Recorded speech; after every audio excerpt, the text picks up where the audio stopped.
Wow, right?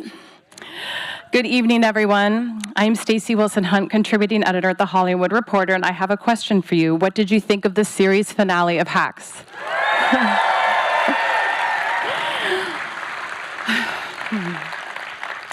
I couldn't agree more. Absolutely stunning. Before I bring talent to the stage, I'd like to share some compelling statistics about the series. During its 5-season run, Hacks has earned 64 Emmy nominations, including 1 win for comedy series, 2 wins for writing, and 1 win for directing. Yes. Paul Downs, Robby, Hoffman, and Kaitlin Olson have also earned nominations for acting, very deservedly. Hannah Einbinder won her first Emmy last year. And, perhaps most impressively, Jean Smart has won an Emmy for her work in every single season of the series.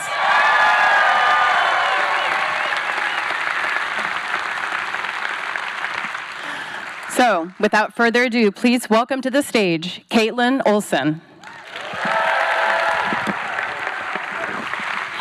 We're going to skip Kaitlin for now. We're going to go to Robby Hoffman. Welcome, Robby. Robby. Creator, showrunner, executive producer, writer, and director, Jen Statsky.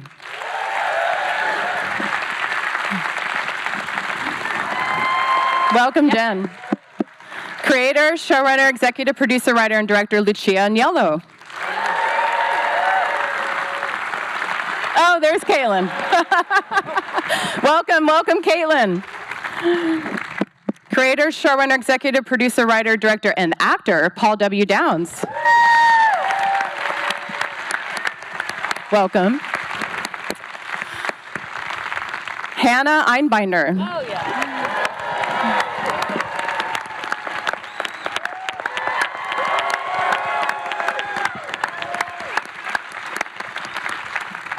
And our queen, Jean Smart. Oh.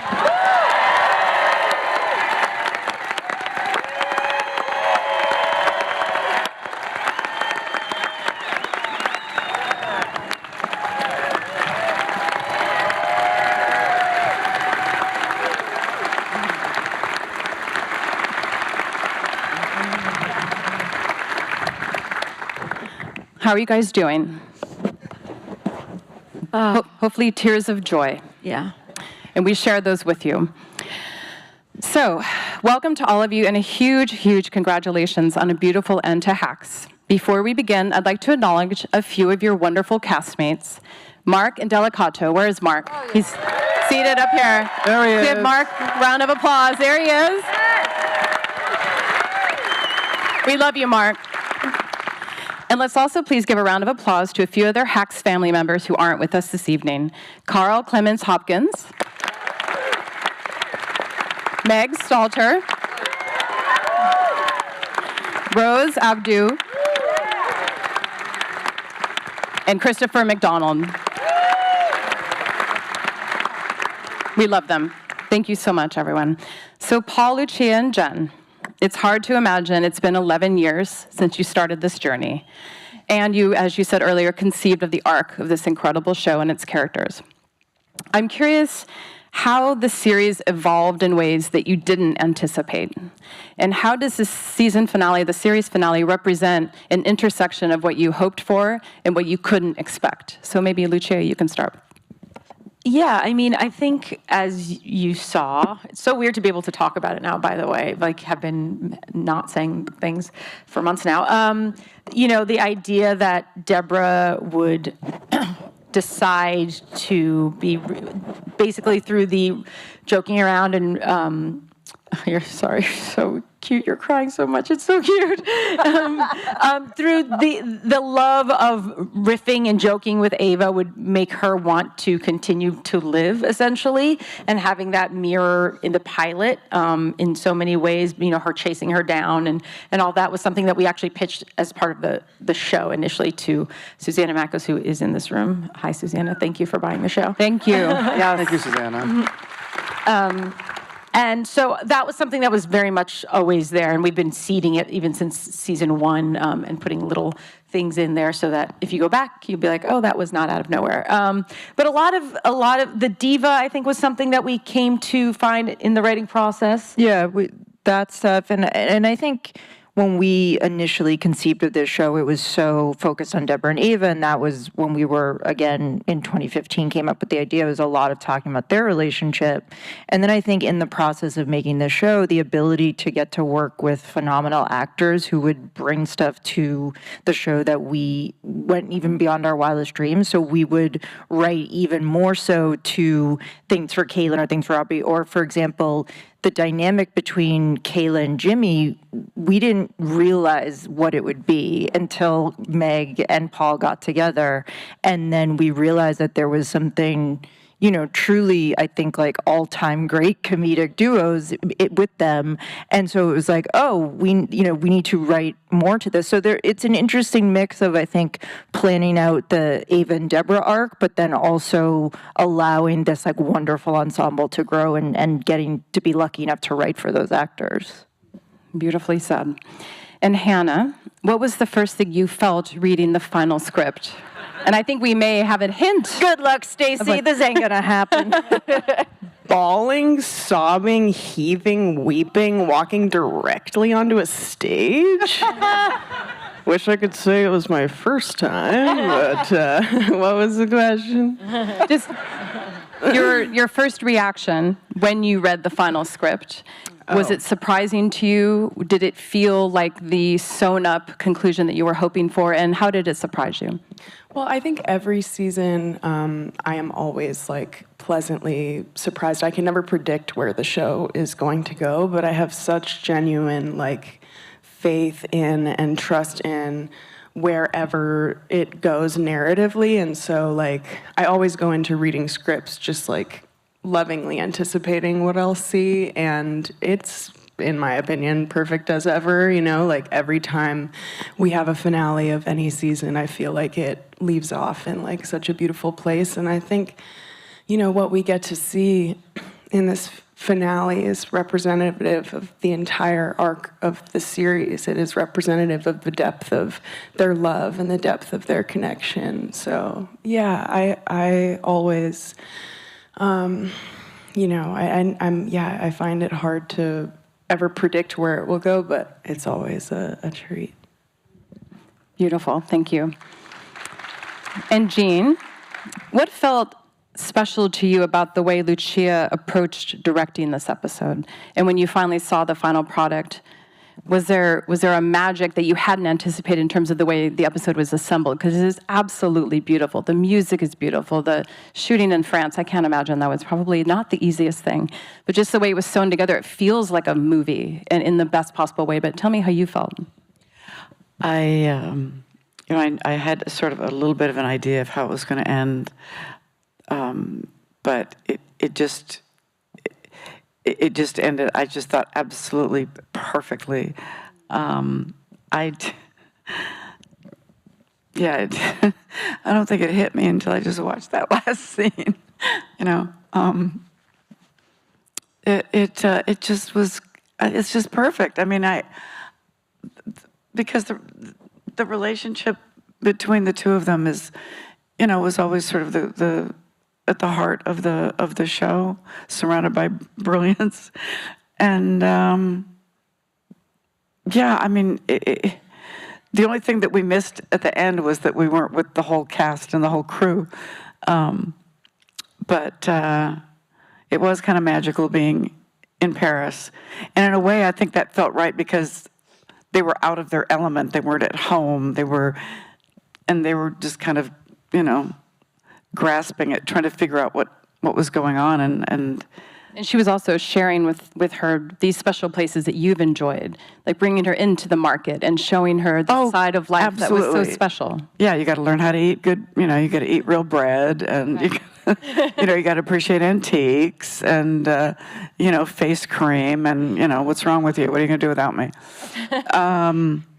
And one of my all-time favorite things about the film was when she holds up her hand and shows her all this time that her hand was actually And I'm curious, was that a gag that you guys had planned to reveal in the finale? Okay. Yeah, we'd always planned to reveal it. Yeah. But it wasn't in the pitch. But it wasn't in the pit. We Sure. didn't know how the actor's hand size would line up. That's what I was wondering. Right. Dreamed. Did you measure, did you draw like a little turkey in elementary school around their hand? I think it's the only reason That I was got their the role. callback. They just put their hand on the turkey. And we should say that we did write the hand joke before Hannah was cast. And then when Hannah read the script, she was like, this is crazy. Can I show you this picture? And there's a picture of her, which is in season 1, where her hands are quite large. They grew before the rest My of her. hands grew before my rest of my body when I was younger, so I have like a crazy alien. So it wasn't that we were making fun of her hands, okay? We didn't know. We didn't know. But then, yeah, so that... Then when we saw, I feel like I want to measure. Yeah, You wanna measure? Sorry, but I I've feel got like you I all could be beat. in the running. I don't really want to bite my tongue over here. I've done my hand exercises over the years. But just one more little thing I wanted to say about how it ended was that they told me shortly before we did the finale that they were going to use that fabulous duet at the end, and I was so excited because it's such an incredible piece of music, and it was perfect that it was not just that song, but that it was a duet, It's Barbara and Judy Garland. and it was a duet, and that's what this, you know.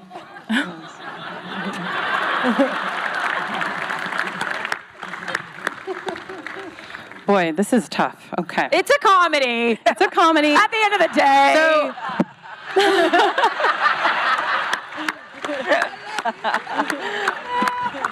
We'll just let her have a moment.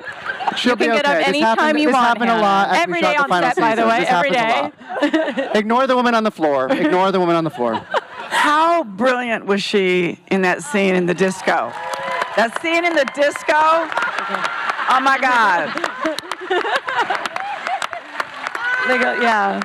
Look, I will say the club scene is my favorite scene of the episode. The disco scene is, I think. Oh my God. especially The look on your face. I wasn't looking at you because I was high. Because it's real. But it was stunning. real. Stunning. So among the show's many trailblazing qualities, Hacks has been what I think an impressive incubator for comedic talent. And this may shock people in this room, but this is the first series acting role for Hannah, Robby, Meg Stalter, and Carl. They had never done television before. That is truly spectacular. So, Robby, congratulations to you. Thank you so much. I appreciate it. You are welcome. I would like to know what your biggest learning Wait, can I curve please was. get a picture Oh, sure. before I forget? Of course. Okay, everybody. I know I'm holding the mic. Okay, and then the audience, and then I'm done, I swear. Okay, go ahead. This is your night. This is your night. Fantastic. What was your biggest learning curve transitioning from comedic performer and stand-up performer to a narrative series? Now, obviously, you're improvising, you're bringing your signature stand-up talents, but this is a different animal. Tell me what your learning curve was. I think working with others.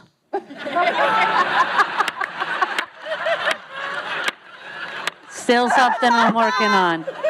So, yeah, very And learning cool. how to play well with others. Yeah, as play we well said. with Okay. others and just, so many, because in stand-up, it's just you go and they tell you when it's your turn. But here they don't always tell you when it's your turn. And I don't, I'm not here to self-diagnose autistic or whatever. But, if there's any kind of a pause or whatever, they might be resetting a camera. I think, oh, I gotta go. So, and that's yielded some pretty good lines, times when it's good to play and other times when it's not. So, working with others is a good lesson.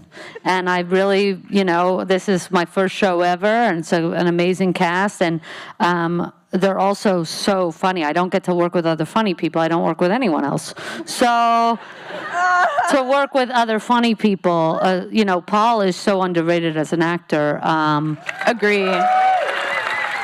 And even just his looks and his riff, he's so good. Because I thought I was good, and then I'm like, oh, there's other people who are good. So it's nice. So it sounds like humility was introduced to your life. Yeah. I was born in a family, of I have 9 siblings, but we all kind of did it at the same time. I never went like you, then you, then you. We were all just at it. But so now I'm learning decorum and how to really put a story together. And now she is co-starring in Steve Carell's new show called Rooster. Thank you. I had to really, I really had to get it, figure out that character from scratch. So. Well, you're going to go far in this biz, and we're very happy for Thank you so much. Congratulations. Thanks, everyone. Yes. And Kaitlin, hi. You're so amazing. Hi.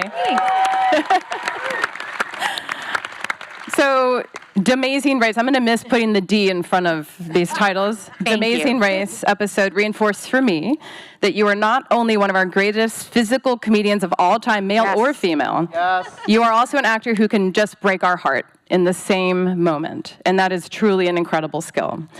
And I wanted to know how you thought DJ becoming a parent impacted her relationship with her mom, which had been fractured and challenging. But it seems like she entered into this final stage with her mom a little softer and maybe giving her a little bit more grace. But tell me about DJ becoming a parent. Well, one of the things that was really the most impactful for me in the christening episode, was, you just assume that like, oh yeah, this woman's just going to be like sticking in her face and like, I'm a mom now, whatever. The thing that was so beautiful that these guys wrote was that she went to Ava and asked Ava to be the godmother, not to spite her mom or anything, but so that her child could see the side of her mom that she wasn't able to access. And that's so selfless and so mature and so beautiful. And so I was like, get back to the funny part. You know what I mean? I thought that was so wonderful. And I think that having a child unlocked a certain maturity. Now, that being said, I would like to see her at home parenting because I bet it's fantastic. So she's still going to be a bumbling idiot and trying to figure it out. But I think she allowed herself to release a little bit of, I need approval from her. Now my focus can be on raising a good person.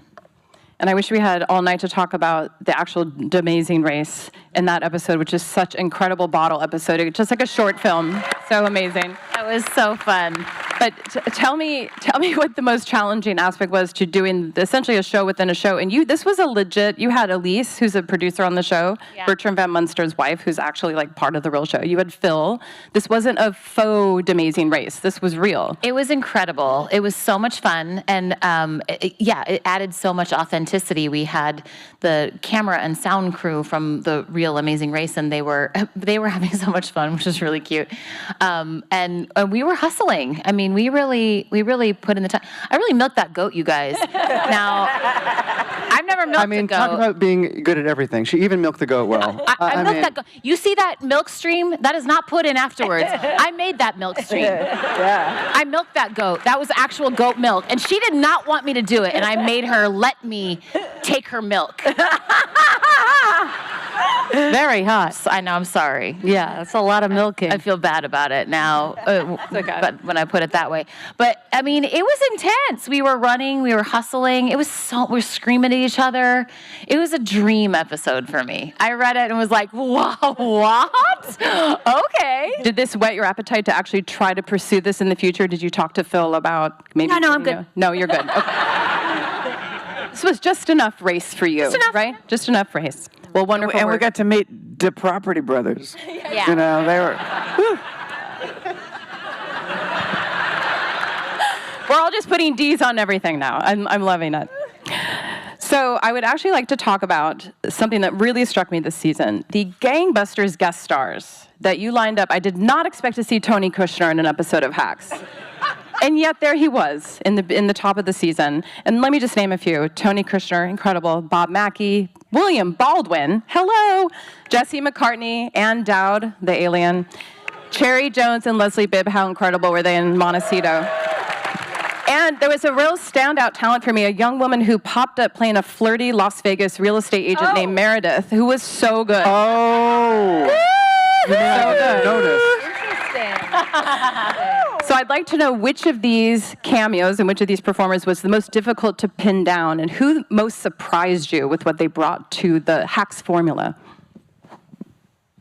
Well, I think, I mean, I shouldn't speak about it because I wasn't surprised, but I bet Lucia was most surprising to some people on the stage.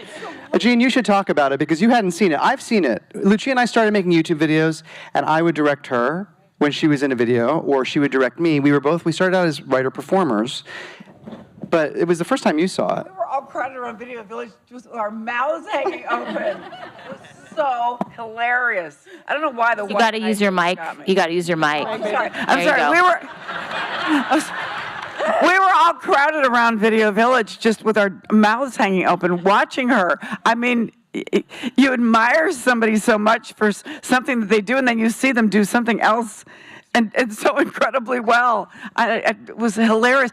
And the thing that you didn't get to see was that she ad-libbed that scene differently every single time, about 20 times. Self-directing it at times. Carl was trying in the to keep middle, up. like in the middle of it, she'd be like, "Sorry, oh wait, 1 second, sorry, I'm gonna like do that again." And then she'd like reset herself. It was like we were all just like.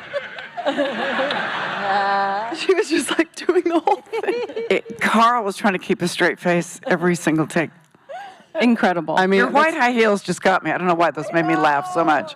the high heels, the nails. I mean, that's the thing. That Lucia is an incredible director. She might be an even better performer, but she's just working so much as a director. You just don't see it. I'm But- Tuck a veil now if there's any Yeah, directors that's in the room. true. DGA members. Anyone casting a comedy out there? Thank you for that. and But I mean, totally we agree. had, you're right, we had absolute embarrassment of riches. I think that being able to see Ann Dowd show up with the little ears and the blue face and the cigarette and the wrist brace was so funny. I mean, Cherry and Leslie were just so lived in as the couple. I like, in my mind, that's a couple who lives out in the world in Montecito. We don't know what they're doing after the show. We don't know. But yeah, we were really so blessed, and I think what's so nice and what makes it so fun to be able to cast the show is like it gets to be Deborah Vance's ecosystem, which isn't necessarily your like typical guest stars. It's not a guest star you see on other shows all the time necessarily, and that's really part of it. It's really fun for us. Yeah, I think one of the great joys of making the show, I mean, you mentioned all of the actors who hadn't been seen before on TV that we had been fans of. Robby is one of them. Meg, obviously, is one of them. But also putting our favorite people who were the most incredible part of everything they were in. Jean Smart is one of those people. Kaitlin Olson is one of those people. People that are like all-time greats. Being able to let them shine on the show has been the greatest part of making the show. And we feel like so lucky to get to sit there and be close to watch them do it. It's crazy. It's really crazy. You have quite an eye for talent. Am I dreaming, or was I talking to, like, I want to say a Baldwin, like a Stephen Baldwin? William Baldwin, yes. Oh, William. Yes. Got it. But if it's another Baldwin, it was a dream. Oh, but we had a Baldwin on the show. It's not nothing. No, that's something. He's lovely. He's great. There are a lot of Baldwins to keep track of out there. So, Jen, I'd like to acknowledge that you made your directing debut this season. Thank you. And in an episode that I know means a lot to everyone on this stage, but also extremely relevant and painfully relevant in our business today, the Quick Scribble AI-themed episode. Ooh, really hit that one out of the park. And this is one episode of many where you have tackled very serious topics, existential threats, we might say. And maybe another one being the eerily prescient storyline centered on corporate meddling in late-night TV. That's another one. So I'd like to know, Jen, what has been your guiding light, and as a team, but also you as you come from late night? This is very important to you, these topics. In shedding light on things that are very, very dangerous for us, but still making us laugh. Because these are not laughing matters, but you have wrapped them in such funny circumstances, and by the end, we feel like we learned, like, oh, that is the direct impact of AI on a comedic career. We walk away feeling not preached at, but actually educated. So tell me about the approach in that respect. Yeah, thank you. I mean, the three of us, whenever we are talking about a story, because like you're saying, it's a comedy first, we always want to make sure that we can make it funny and that it makes sense for the characters to be dealing with that issue, not just that it's something that we want to get on our soapbox about. But I think that all three of us grew up loving television, had no connection to this business, and so getting to make this show, we feel is such a privilege to get to put ideas out into the world and to get to say things that we think are worth saying. So we want to make people laugh, yes, but we also want to honor the amazing platform we've been given. And so we always challenge ourselves, I think, to make sure that it's funny first, but that it's also saying something. And I think it's really interesting that ended up being the episode that I directed. It just happened this way, but I had been honestly very scared to direct. I've been a writer, producer for 15 years, but directing always scared me, and I've seen Lucia and Paul do it so masterfully for so many years. I was like, well, why would you bring in the B team?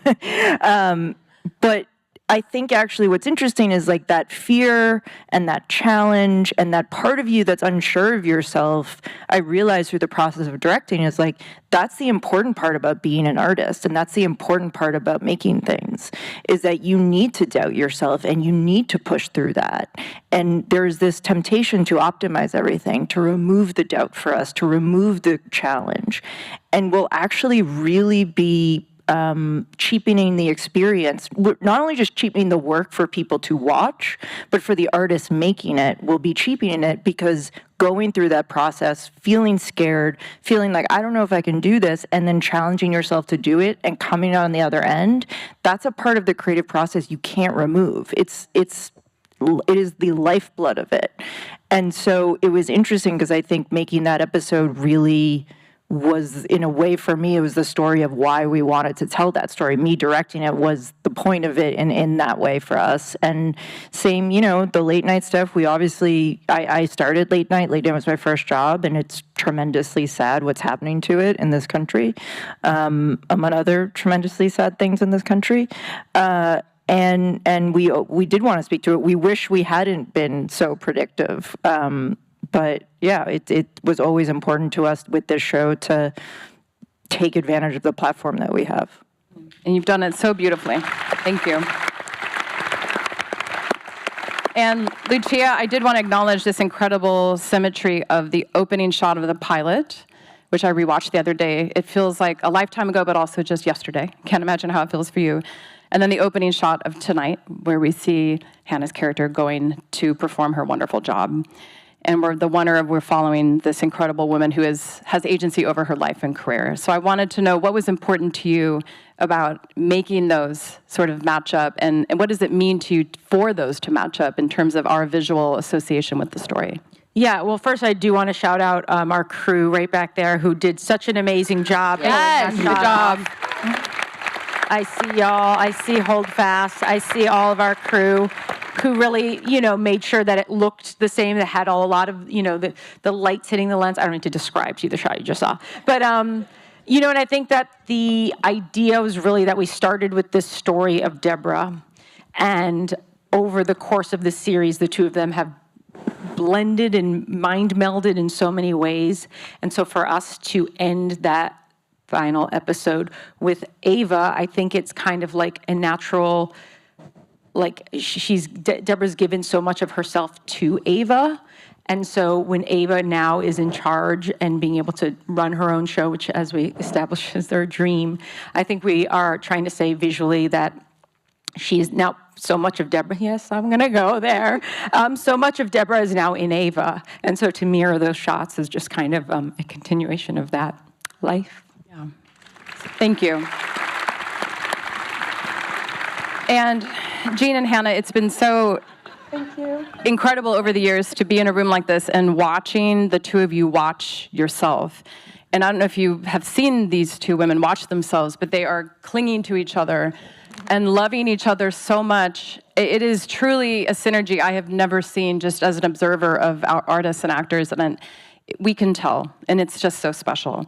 So my final question for the two of you is, in what ways do you feel the most changed as artists from your time together on this show?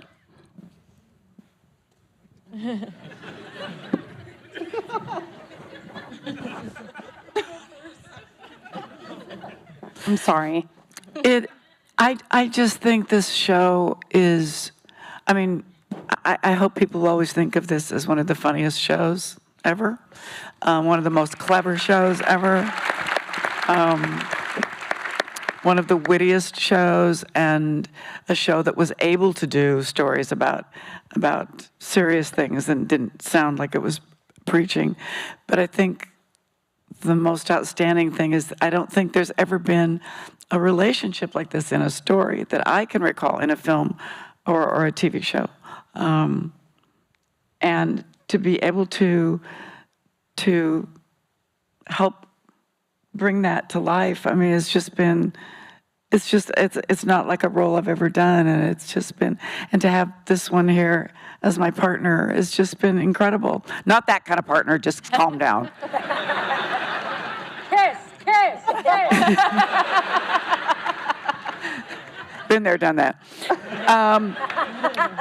But I mean, to be part of that has just been incredible. And like I said, to have an actress like this, you know, be the other half, has just been an astonishing experience. You know? Yeah, I think like what I love about having the show, in addition to sharing it with everyone who has a Max account, is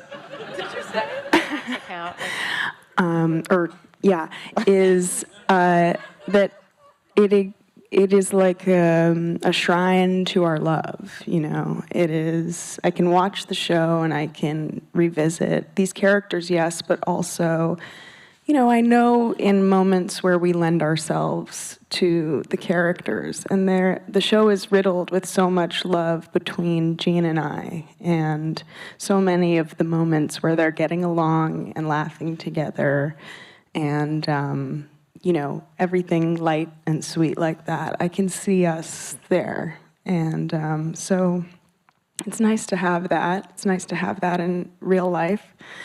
And it's nice to, like Jean said, represent a dynamic like that. So, yeah, it's really good. I mean, I love the fact that this season, because last season there was a lot of dark moments between the two of them.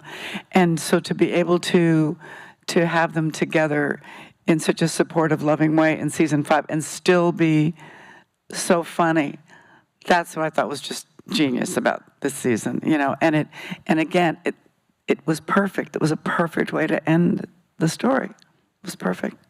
I agree.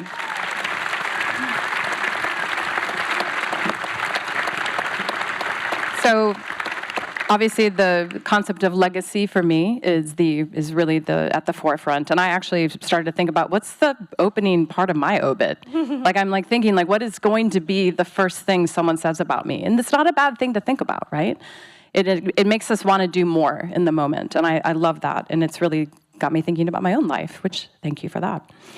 So if legacy is the takeaway from this final episode, what do you hope fans take with them? What do you hope is most resonating with us beyond the themes, beyond Hollywood, beyond the showbiz part of this, that each of us carries with us after watching tonight?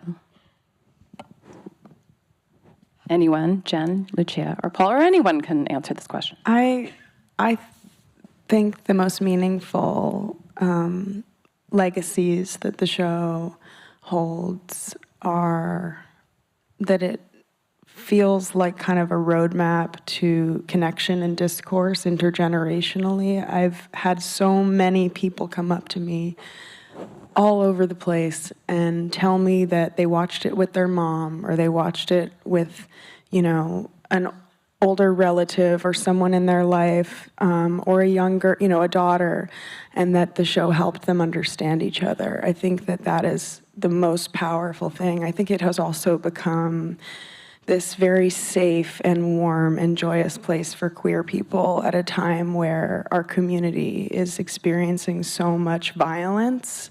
I think it is this like beautifully queer show and space. And I hope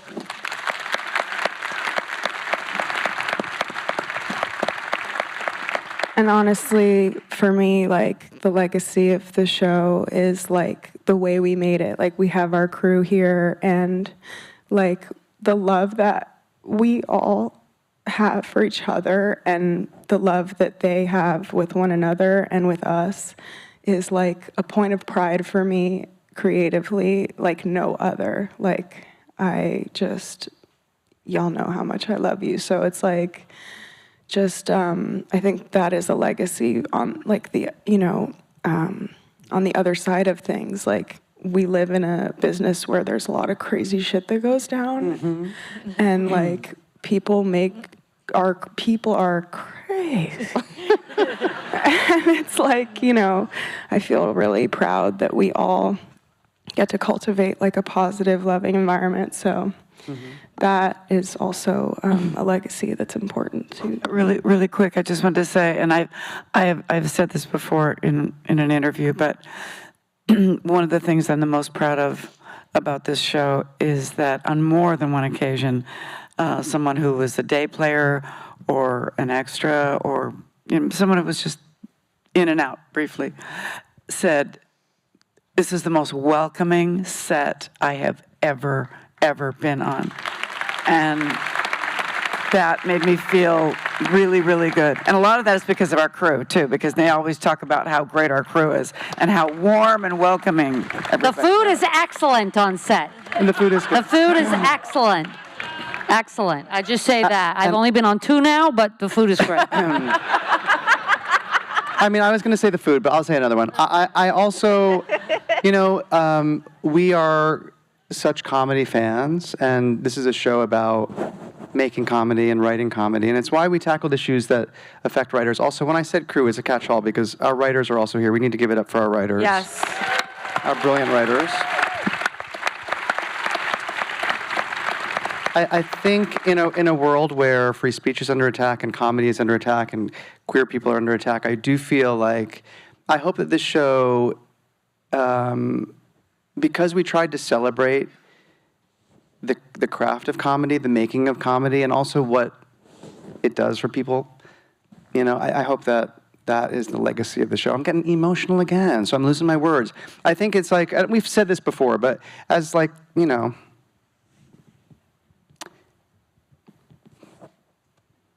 I can't do it, guys.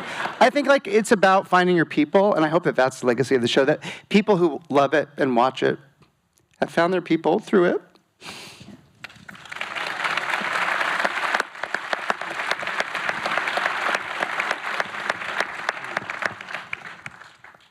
Somebody quickly talk. I told you guys. Like, can't leave it right after that. Cynthia and Ariana was just the beginning. Like, oh, I know. I Hold my told finger, y'all girl. we Hold were my going to be finger. much worse. Yeah, and we are. I think it's going to be the show. You ever go to a hotel or, I do stand-up a lot. Check out my new 15 shows that I just posted. But when you go to a hotel and sometimes Sex and the City's on, it's very exciting. You're like, oh, I'll watch this episode. It's going to be your unwind, like, oh, this episode, oh, yeah, this is when Ava and Deborah do that. I'll watch this episode. I think it's going to be the last shows where it's like a comfort as well. It's like a comedy, sure, but it's also like, ooh, what a cozy comedy.